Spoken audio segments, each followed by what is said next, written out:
sukacita bergembira dengan sekutunya, dengan sepenuhnya, karena Engkaulah Tuhan kami.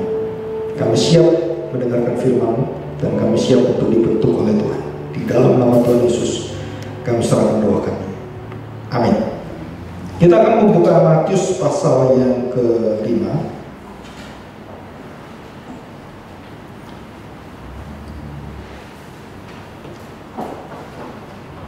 Ayat yang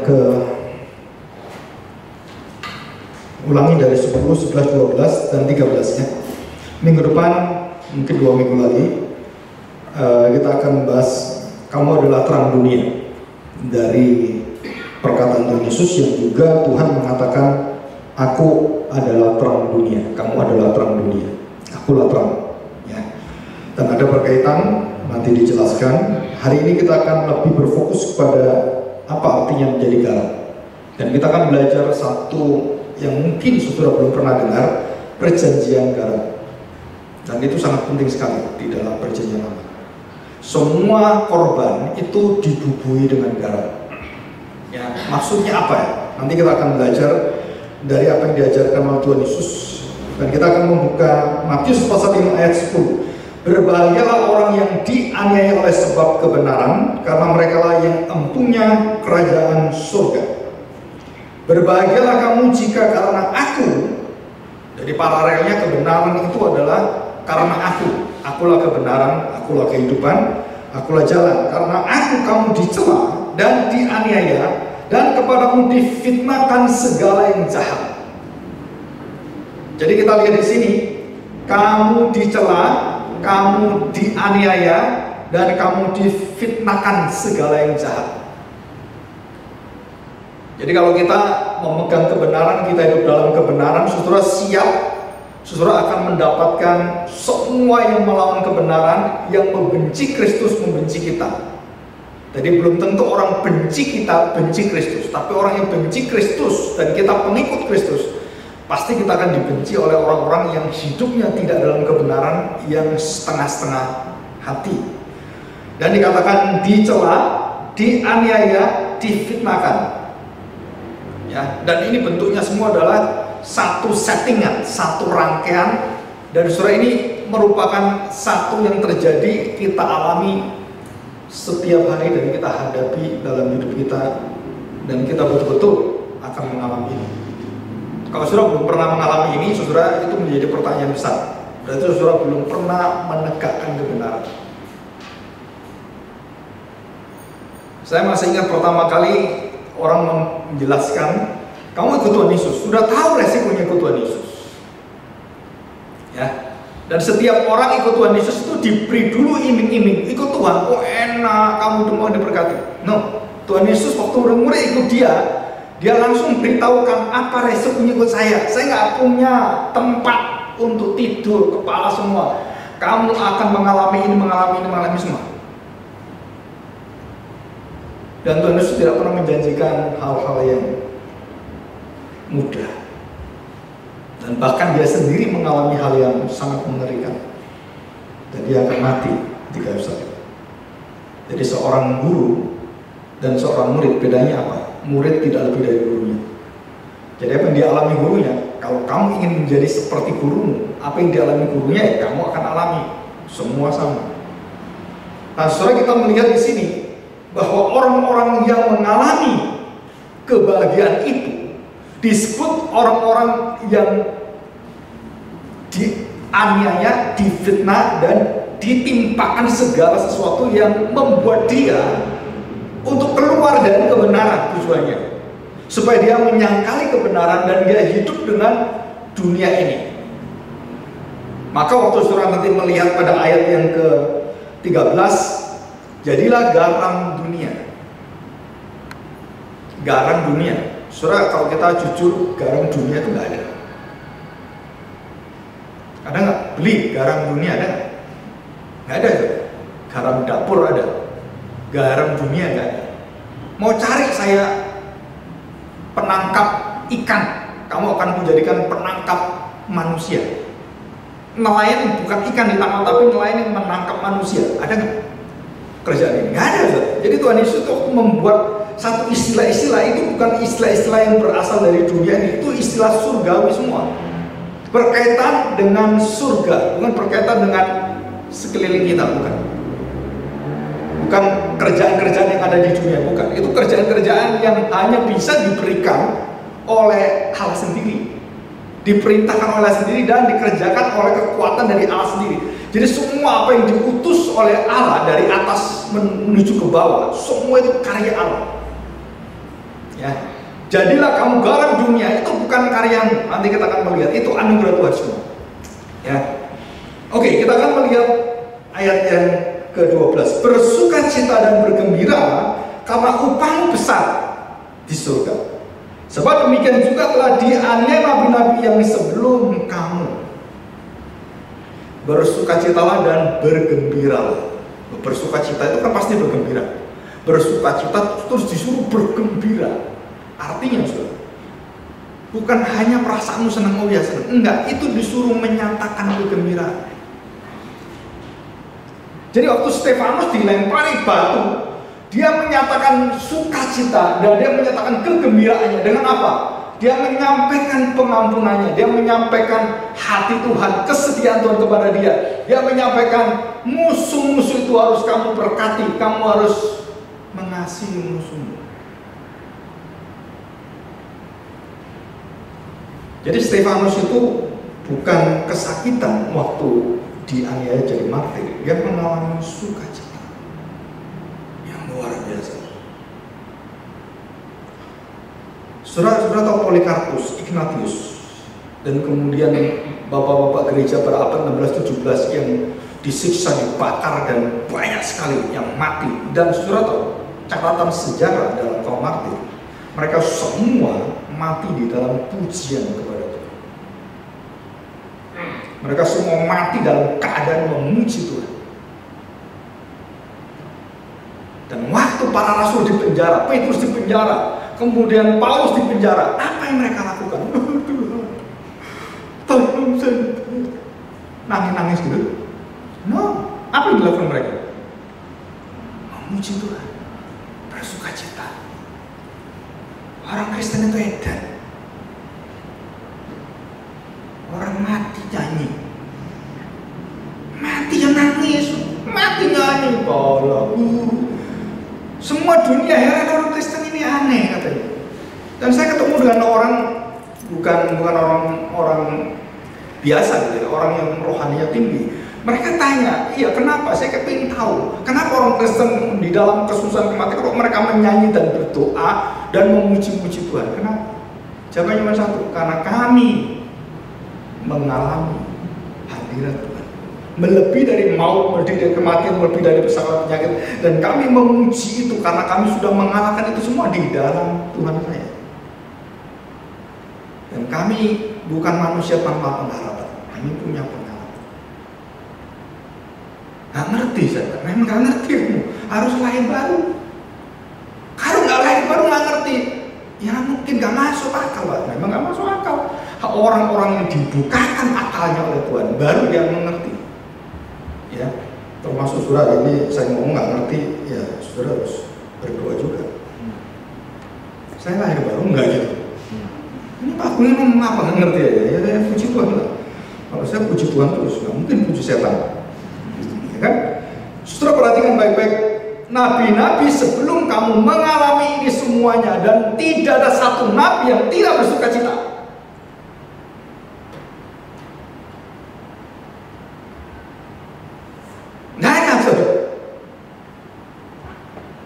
Saudara tahu apa yang dialami oleh Yohanes Baptis, dan waktu dia mengharapkan Kristus dan tanda petik mengutus murid-muridnya suruh menanyakan, benar gak kamu Mesias? Karena Yohanes Pembaptis itu mengalami satu kegoncangan konsep Mesias.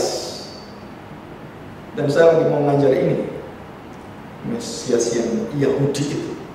Dan konsep dia adalah nggak mungkin Mesias itu kalah, nggak mungkin dikalahkan, nggak mungkin dipenjara, nggak mungkin seperti itu, nggak mungkin. Terus dia tanya, suruh murid-murid tanya pada Tuhan Yesus, benar gak kamu Mesias? Tuhan Yesus mengatakan, oh iya aku benar ya. Bukan, beritahu pekerjaan-pekerjaan Mesias ada pada saya. Nggak usah ngomongin kamu Mesias, aku Mesias. Nggak perlu marah-marah. Dan kemudian disampaikan, dan besoknya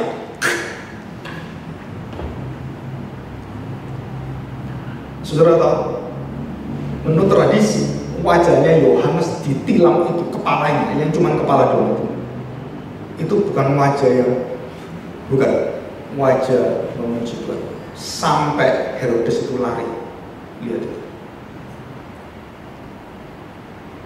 Menurut tradisi murid Yohanes waktu dipenggal nggak mendelik, nggak, dia memuji Tuhan.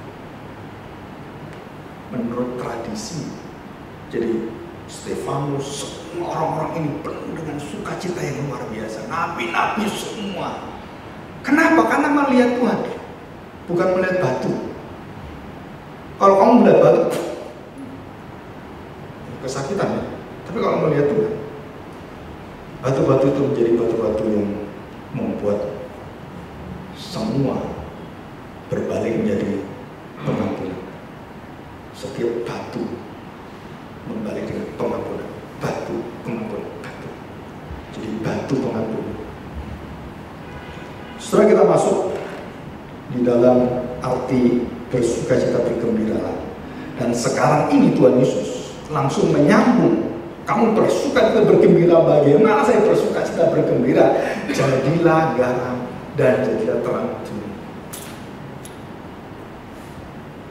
Jadi garam dan terang itu posisi adalah satu sukacita yang sudah mengubah hidup saya dengan 8 kata berbahagia yang disertakan pada kita, yang diimputasikan, yang dihisapkan dalam diri kita, yang memiliki semua hidup kita. Dan di situ kita bersukacita, barulah kamu bisa menjadi garam dunia dan terang dunia. Nah saudara, kita baca ayat 13 ya. Kamu, dalam bentuk jamak kamu semua, kamu semua adalah garam dunia. Jika garam itu menjadi tawar, dengan apakah ia diasinkan? Yang pernah asin menjadi tawar, nggak bisa diasinkan. Dan itu mutlak. Artinya tidak ada garam yang asin. Ngerti maksudnya? Tidak ada orang yang Kristen kemudian menjadi Kristen. Karena ini adalah, jika garam itu menjadi tawar, dengan apakah ia diasinkan? Nggak bisa. Jadi kamu adalah hidup yang sia-sia kalau menjadi orang Kristen tidak memiliki garam. Jadi ini adalah kesetiaan Allah di dalam garam itu. Bagaimana Allah menyertai, terus membuat hidup memiliki rasa dan bisa menjadi saksi dan terus berjalan seperti itu. Semua adalah karena kesetiaan Allah yang ada dalam hidupmu. Dan kalau itu tidak ada, berarti kamu tidak memiliki, dalam hidup adalah hadirat Allah. Nah, saudara, itu adalah hilang kekristenan kita. Ya, tidak ada gunanya lagi selain dibuang dan diinjak orang. Ya, saudara, di dalam firman Tuhan, Rasul Paulus berkali-kali, juga Yohanes ataupun Paulus, Petrus, Timotius juga sama. Saudara tahu, waktu mereka mengalami sukacita yang begitu melimpah seperti Tuhan Yesus juga sama. Dan waktu sukacita yang sangat melimpah itu adalah pada saat penderitaan dan aniaya menekan hidup mereka. Paulus mengatakan, aku akan memiliki sukacita yang sangat besar waktu aku melihat kamu berduka cita di dalam Tuhan. Dan duka cita itu menghasilkan sukacitaku penuh.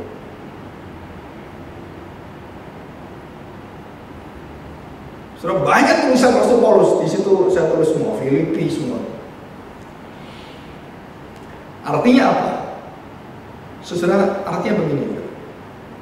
Karena ini berkaitan dengan fungsi garam. Jadi sejajar kamu, serusak-rusak kamu, aku ditentukan oleh Tuhan menjadi Bapa rohanimu untuk menggarami engkau. Dan disitulah sukacitaku penuh. Waktu garam itu bisa menggarami engkau, dan kebusukan itu bisa dihentikan, dan kemudian di dalam perjanjian garam kamu diubahkan di situ. Dan saya bersuka cita, kenapa? Karena duka cita itu menjadikan kamu manusia yang baru. Dan itu sukacita yang luar biasa. Hatimu berubah. Karena garam itu akhirnya berkhasiat mengubah itu.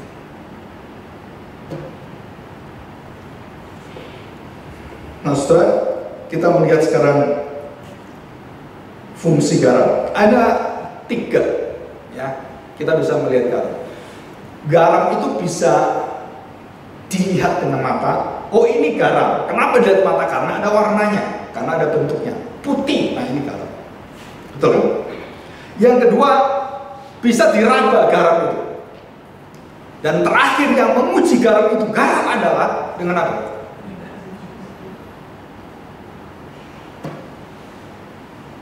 Oh iya, ini garam, betul garam ini supaya itu. Loh? Lah kok nggak ada rasanya? Ini bukan garam. Ini gurem. Ini bukan garam, ini garam nggak mungkin nggak ada. Jadi saudara, mata bisa melihat itu garam, tangan bisa merasa, oh ya ini kayaknya garam. Tapi begitu lidah merasakan dan bukan garam, saudara, artinya saudara kehilangan keasinan. Yang memuji apa? Mulut. Saya kagum dengan beberapa bapak gereja yang berkaitan dengan kedalaman rohani tentang mulut. Saudara, garam itu hilang dari mulut. Ucapan-ucapan yang melunturkan garam. Ucapan-ucapan yang dibanjiri dengan kedagingan, melunturkan garam. Jadi garam itu ditentukan dengan apa? Dengan lidah, rasa. Jadi kalau cahaya ditentukan dengan kita melihat, betul kan? Kalau garam ditentukan dengan apa? Dengan lidah. Nggak perlu lihat, nggak perlu sentuh, nggak apa-apa saya. Asal garam tak jilat. Ah, ini garam, tahu. Jadi kerjanya garam itu misterius. Kerjanya itu pada saat garam kehilangan, tanda petik, mata dan rabanya. Dan waktu kita lihat di dalam air atau masakan, loh kok nggak ada putihnya? Kok nggak ada garam yang seperti garamnya itu? Nggak perlu. Kenapa? Coba ambil sendok, terus kamu rasakan dengan lidah. Oh iya, mata nggak kelihatan, tangan nggak bisa tahu, tapi mulut bisa tahu. Dan itu fungsi garam. Jadi penentu garam itu menjadi garam, saudara, bersumber dari mulut. Dan banyak orang Kristen mulutnya bukan keluarkan garam, keluarkan apa? Saudara, virus COVID-19, droplets. Jadi virusnya itu dari mulut inilah kemudian bangsa Israel mengeluh, Tuhan binasakan semua. Kenapa? Karena mulutmu, dan dia binasakan semua. Jadi seorang guru, seorang imam, kalau mulutnya sudah tidak bergaram lagi, jangan kamu lihat mulutnya, kamu lihat tingkah lakunya, kamu lihat ajarannya, jangan lihat tindak tanduknya. Jadi supaya apa?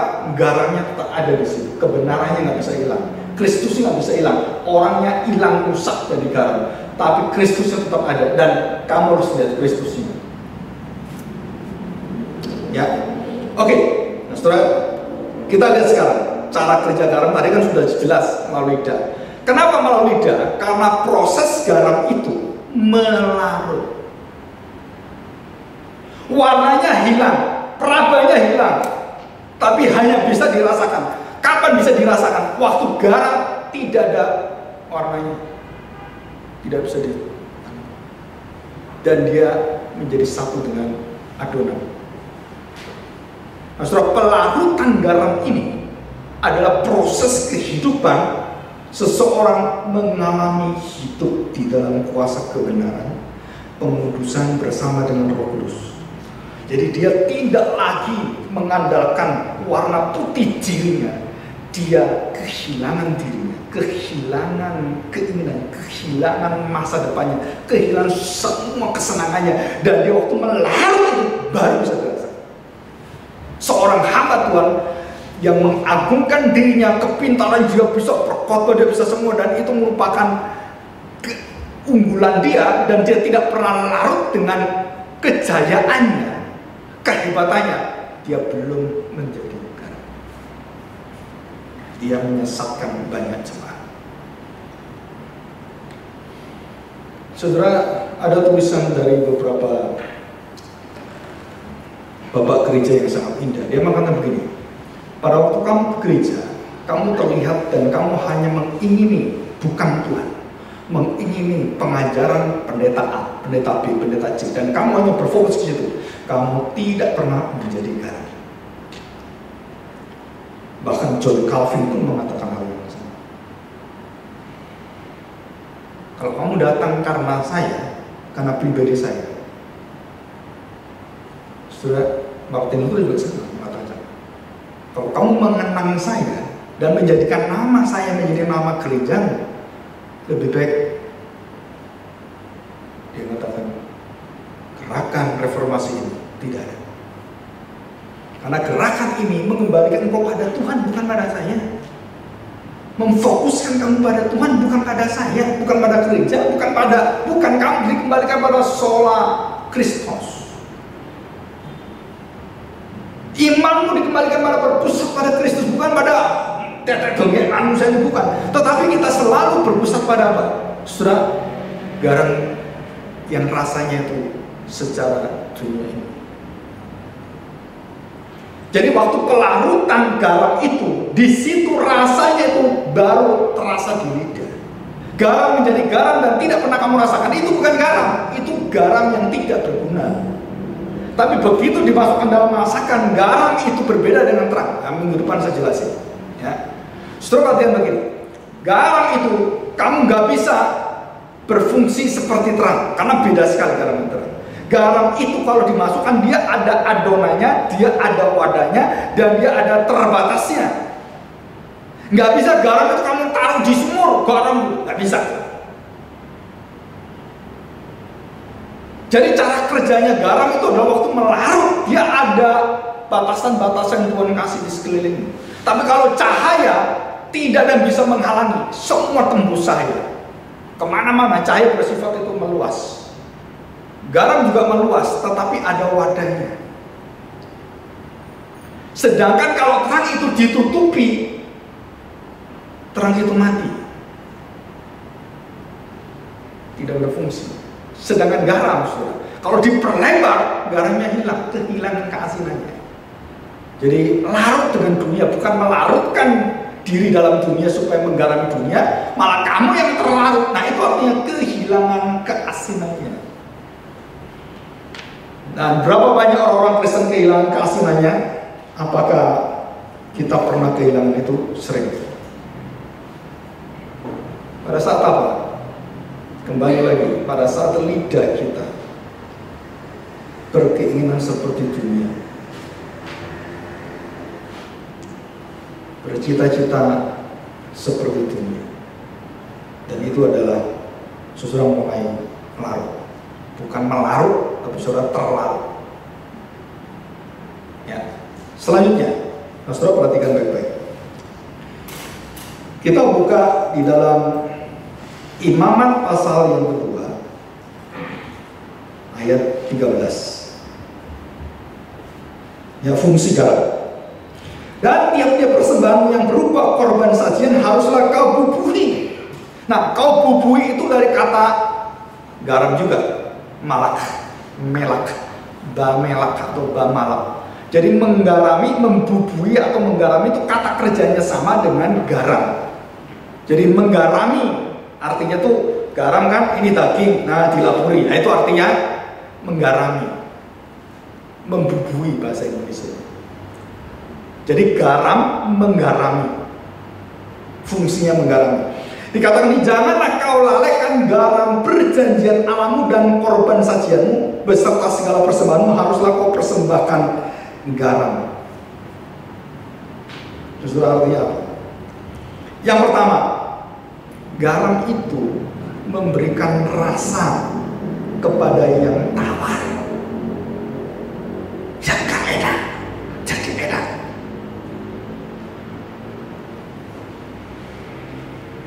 Jadi kalau kita menjadi orang yang percaya, ya, ini suasana di dalam gereja itu atau di dalam pelayanan atau di dalam situasi kondisi tertentu, saudara menjadi garam. Saudara itu artinya, saudara itu harus memberikan kebenaran untuk bisa dirasakan oleh mereka.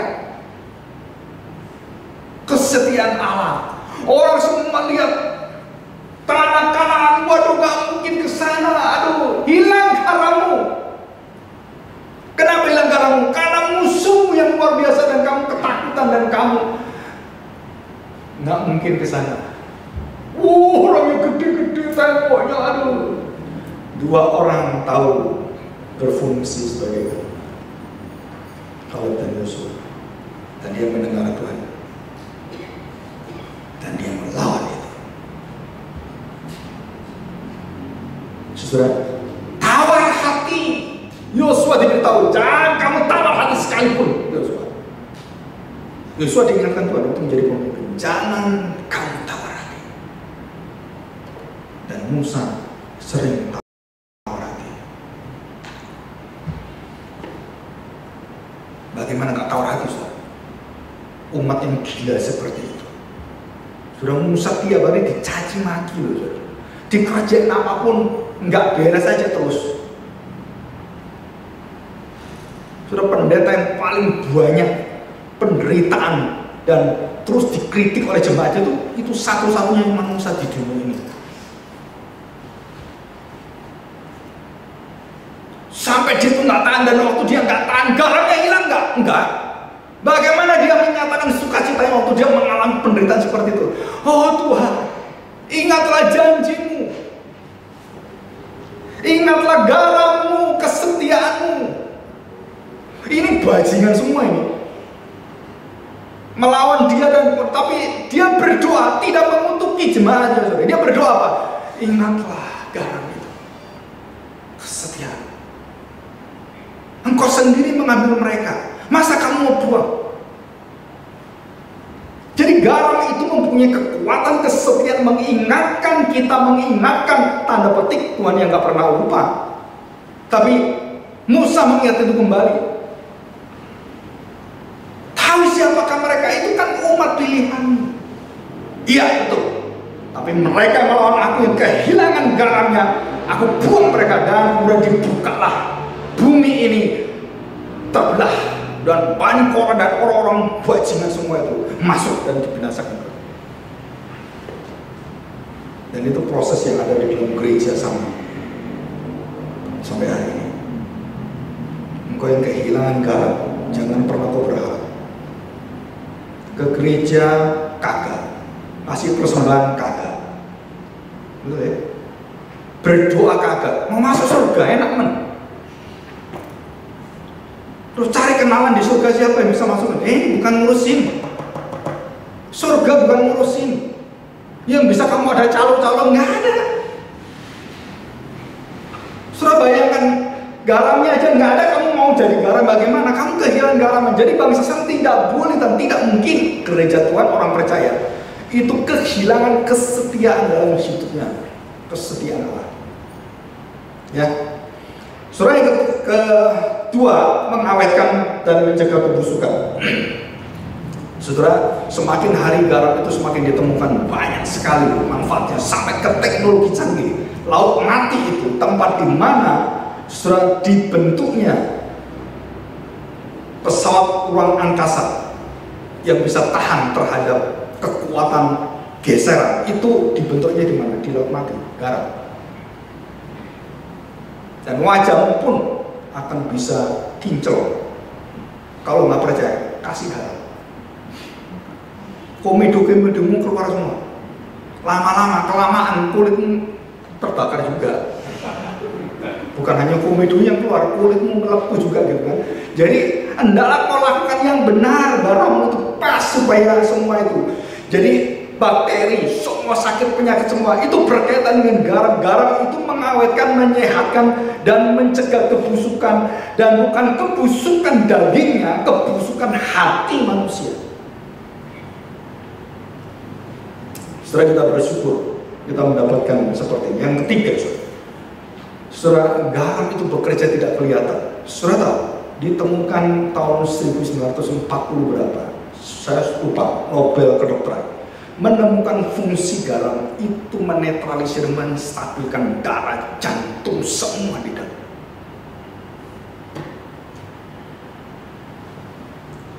Jadi kalau orang kekurangan garam itu menjadi tidak peka, dan saudara kalau kebanyakan garam, saudara cepat haus. Kekurangan garam, saudara nggak haus, ya kan? Kenapa? Akhirnya saudara kena ginjalnya, kena yang di dalam semua. Jadi keseimbangan garam itu bukan hanya menjaga, tapi menstabilkan, mengatur, dan mengawetkan. Dan seluruh garam itu dari yang depan sampai masuk dalam hati jiwa kita, itu membuat manusia itu hidup seiring dengan kehendak Allah. Jadi garam bukan hanya berfungsi cuma memberi rasa asin, bukan. Kamu dijadikan seturut kehendak Allah, mengikuti kehendak Allah.